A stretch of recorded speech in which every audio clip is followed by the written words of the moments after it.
بھوک کی شدت سے تڑپتے ہوئے بچے نے اپنے باپ سے کہا کہ ابو مجھے بہت بھوک لگی ہے، مجھے روٹی لا کے دو۔ باپ نے جواب دیا، بیٹا پیسے تو ہے نہیں میرے پاس، میں تمہارے لیے روٹی کہاں سے لاؤں؟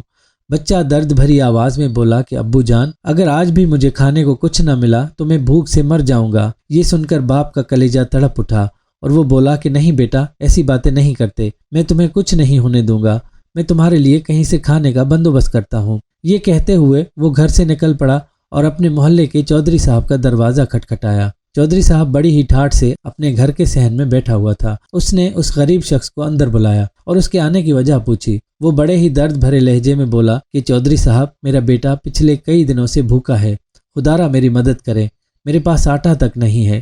یہ سن کر وہ چودھری صاحب بولا کہ ارے بھائی، تم تو جانتے ہو کہ آٹا پورے ملک میں شارٹ ہے، لیکن پھر بھی میں تمہارے لیے کچھ بندوبست کرتا ہوں۔ تم ایسا کرو، اس بلال دکان والے کے پاس چلے جاؤ اور اسے میرا نام لینا، وہ تمہیں آٹا دے دے گا، میں اسے ابھی فون کر کے کہہ دیتا ہوں۔ یہ سنتے ہی اس غریب شخص کا چہرہ خوشی سے کھل اٹھا اور وہ اپنے مہربان کا شکریہ ادا کرتے ہوئے وہاں سے چل دیا۔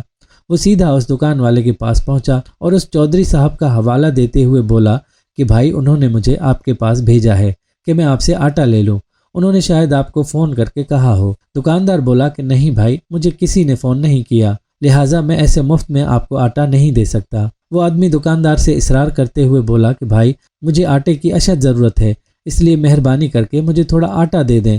دکاندار بولا، بھائی لگتا ہے چودھری صاحب نے آپ سے جھوٹ بولا ہے۔ کافی بحث مباحثے کے بعد بھی جب دکاندار نے اسے آٹا دینے سے انکار کر دیا تو وہ واپس چودھری صاحب کے گھر کی طرف جانے لگا۔